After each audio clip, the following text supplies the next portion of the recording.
আপনি নিজেকে প্রশ্ন করেন, শিক্ষামন্ত্রী সেই ফোন অডিও 3 মিনিট 3.5 মিনিটের সিটি কলেজের এক শিক্ষার্থীর সঙ্গে, এইটা আপনি 3.5 মিনিট শুনেছেন কিনা?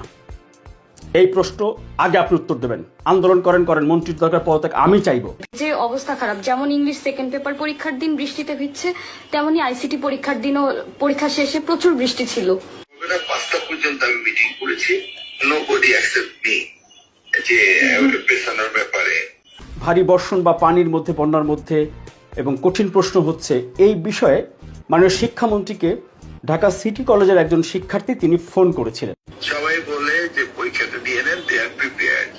স্যার আমরা অবশ্যই প্রিপেয়ার্ড স্যার। তার উপর আরেকটা জিনিস, 5টা পর্যন্ত মিটিং করেছি, কেউ রাজি হয় না। আমি 1% অল আদার্স।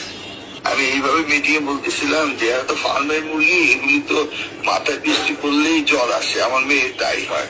তাই বলবো দৌড়লাম, চাপ দিয়ে পরীক্ষা দিতে যাবে, বৃষ্টির মধ্যে মাথায় পানি পড়বে, পরের দিন 3টা পরীক্ষা দিতে পারবে না।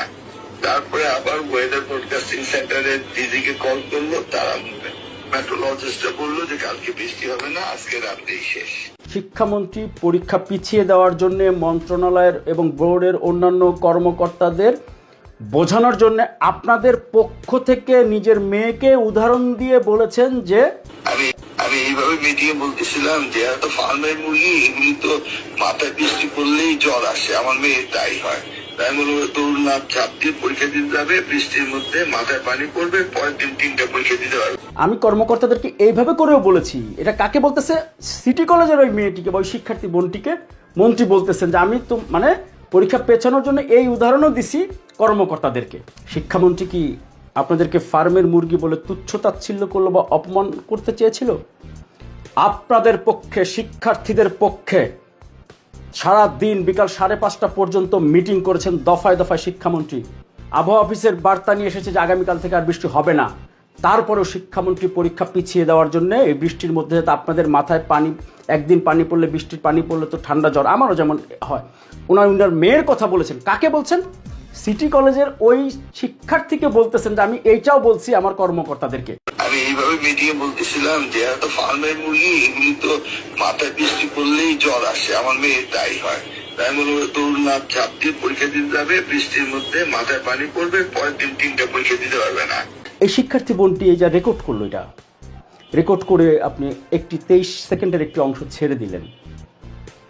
আপনি তো এখন উচিত ছিল প্রকাশ্যে শিক্ষার্থীদের প্রতিনিধিত্ব করে আন্দোলন বন্ধ করার জন্য আপনার ভূমিকা নেওয়া। মাননীয় শিক্ষামন্ত্রী আপনাকে যেইভাবে লাস্টে তো উনি মানে নিজের মেয়ের মতো বলেছে, তুমি এখন আম্মুকে বলো একটা কফি খাও, কফি খেয়ে তুমি পড়তে বসে যাও। আর তুমি তো সিটি কলেজ, চিন্তা করো না তো।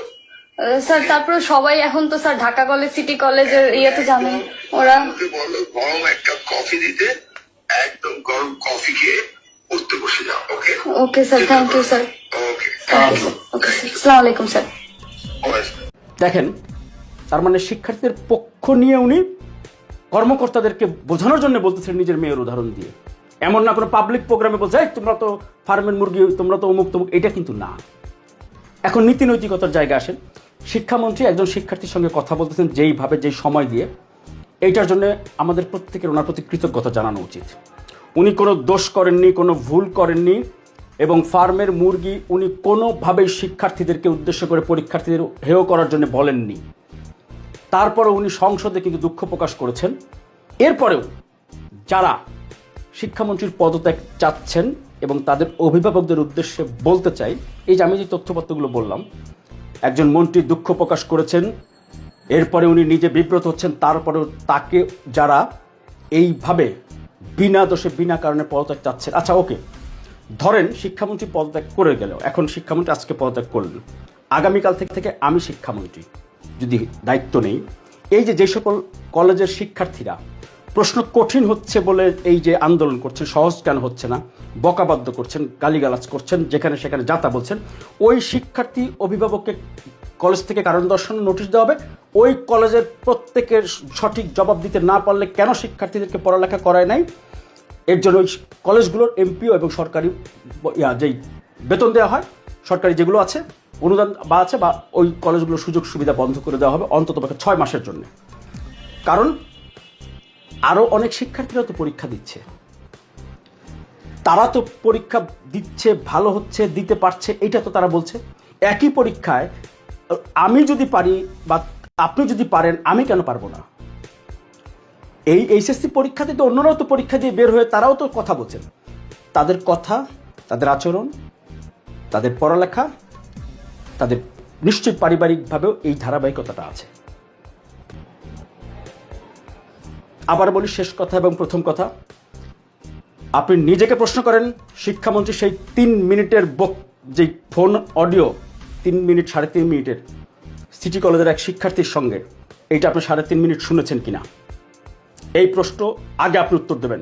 আন্দোলন করেন, মন্ত্রীর দরকার পদত্যাগ আমি চাইব, কিন্তু ফার্মের মুরগি কেন বলেছে শিক্ষামন্ত্রী, কোন কারণে বলছে, এটার জবাব চাওয়া উচিত আপনাদের কাছে। এবং অবশ্যই আপনার নিজের কাছে নিজের চাওয়া উচিত, অভিভাবকদের উচিত সন্তানের কাছে এই জবাব চাওয়া যে বাবা বা মা, তুমি কি মন্ত্রীর ব্রয়লার বা ফার্মের মুরগি যে বলছে এটা তুমি শুনতে পাইছো কিনা? শুনেন, হাসিনারে তাড়াইছেন, এই সরকারকেও তাড়াবেন, এরকম যে বলেন না, পরিষ্কারভাবে বলি, ডেলি বিপ্লব হয় না, ডেলি অভ্যুত্থান হয় না। স্বপ্নে বৃষ্টিতে ভিজলে কাঁথা বালিশ নষ্ট হয়, বৃষ্টি উপভোগ করা যায় না। যারা উস্কানি দেয় 2 দিন পরে তারা আপনাদের পাশে থাকবে না। আর ধৈর্য, সবারই একটা সীমারেখা আছে। আল্লাহ নিশ্চয়ই আমাদের সবারই সীমারেখা কিন্তু নিয়ন্ত্রণ করে দিয়েছেন। এই আন্দোলনে কারা কী রকম করছে সব কিছু কি নজরদারিতে নেই? সরকারের সহনশীলতা, পুলিশের ধৈর্য, এই কারণে দুর্বলতা যদি আমরা মনে করি তাহলে এটা আমরা বোকামি করছি, অভিভাবকরা বোকামি করছি।